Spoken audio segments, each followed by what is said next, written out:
This weekend, Solo, a Star Wars story, hits theaters all over the world. In it, we're going to see...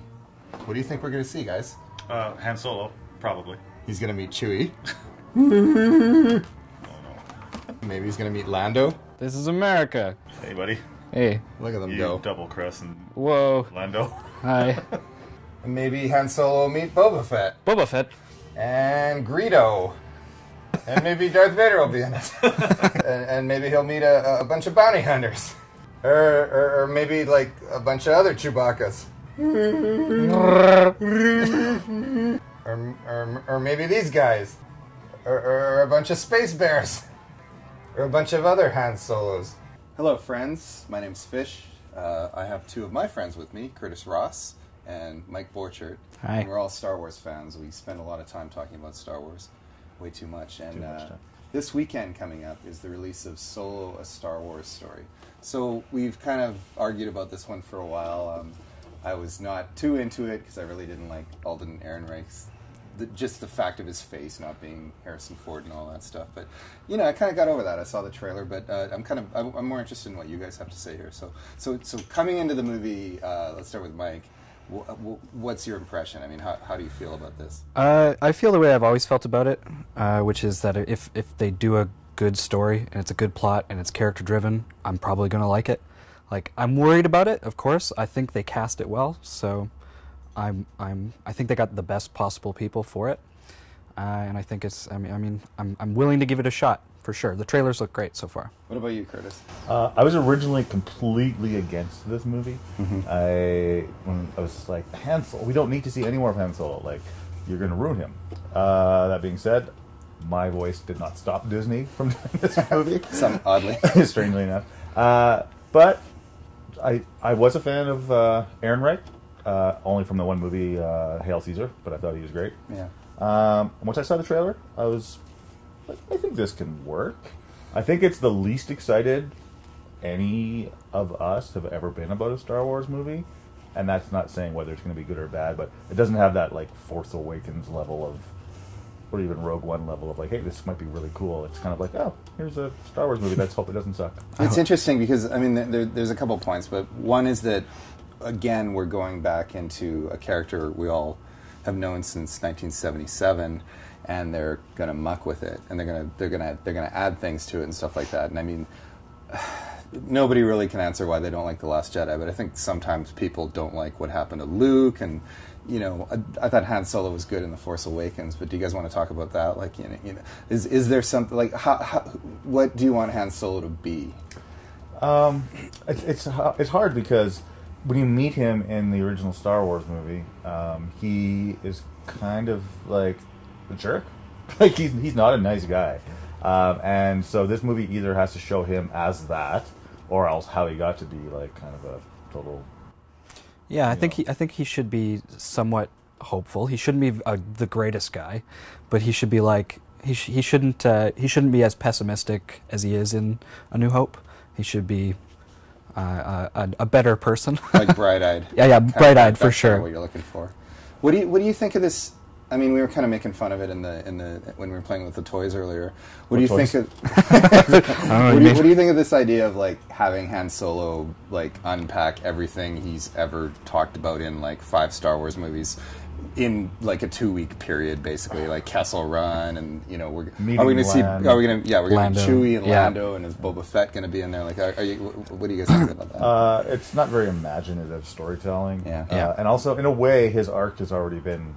Like, we know him, we know his arc. Like, how much minutia do we need to go into? But on the other hand, we all love playing around in this universe, and there's a reason why all these like extra universe books were written and all stuff, because people love this. Like, it's kind of an infinite playground. Yeah. And so, I mean, this is probably, would you say the most books have been written on Han Solo of any character? I don't think he's been out of many of them in the old universe. Actually, I just started reading a book written in 1979. It was the second. Like, there was a book called Splinter of the Mind's Eye, and then they had these 3 Han Solo books, and one was called Han Solo at Star's End. And it's really interesting because they only knew Han Solo from the first movie there. Okay. So he's like he's an arms dealer, and he's a jerk, but he's got, you know, he's still worried about people a little bit. It's a very, very thin character, and in some ways, I like it.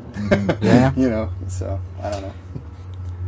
I really hope that they don't really ham it up with all of those cramming it all in, but I'm sure they will. We're going to see everything. We're going to see C-3PO and R2-D2 show up somewhere. Right.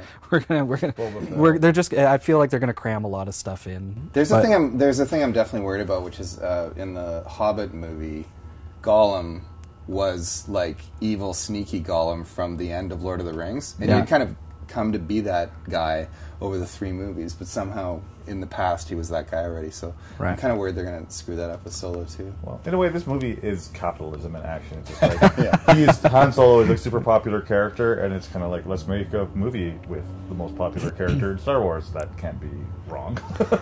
So we'll see. But what do you really want to see out of the Star Wars movies? Like, what are you hoping for? Out of this movie or any of them? Well, yeah, moving forward. I don't know. I like my favorite things since the whole like Disney takeover have been when they start to expand the universe a bit. Like I really liked Rogue One. I think how they widened that world in a place where we didn't think it was going to be able to do that. Some of the weirder stuff of Last Jedi I really liked, and I love the idea of. I hope that the future Star Wars movie of this trilogy is set like years ahead of time, so we can see a bunch of a place we've never been before, and also widening some of these stories. There's a whole area between the end of the prequels and the beginning of the original Star Wars where I guess this movie kind of takes place, which is where they could do some cool stuff. I mean, it's an interesting opportunity for them to show what the world is like after the Empire takes over. That in that short area, it's something we've never really gotten to see too much of what like the Empire actually does. Rogue One was really good at that. They did a good job of like I think. I want to see, like, we're going to see new planets in this one, and that's great. I don't know. I don't know. Planets. But, I mean, they're running out of ideas. Like, we're going to get Lando, which is awesome. Yeah. And I think he's going to trump Han. Like, I think he's going to come out of this as the fan favorite. Well, you also can't, like, take away what is happening in pop culture right now and the fact that Donald Glover is just red hot. Oh, right? Yeah. So it's just like, you can pretend this is a make-believe universe, but Donald Glover is like, he's got everyone's eye right now. Yeah, so. If you haven't seen the video for Childish Gambino, This Is America, or watch the TV show Atlanta, it's the most beautiful, heartbreaking thing. So you're right, he's going to have a lot of presence. I wonder if that's going to break the fourth wall a little. Anyway, I don't know. We'll see. Any last thoughts? Anything that you're kind of dreading or hoping to see? Well, once again, I set my internet to spoiler-free stuff. It's like I was willing to watch trailers up to a certain point. And I'm like, okay, now I still don't want to know the entire movie. Yeah. I mean, I have a feeling, my gut feeling is it's a super safe Star Wars movie. It's probably not the most memorable one, but I don't think that Disney is capable of making a bad one at this point, so I don't think it's going to be a bomb or bad.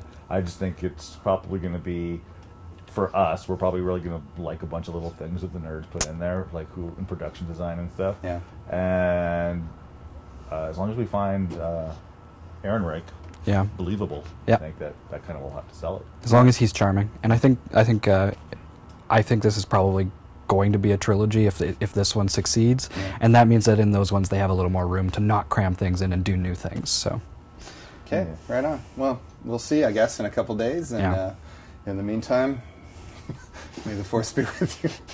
Punch it, Chewie. Same old joke.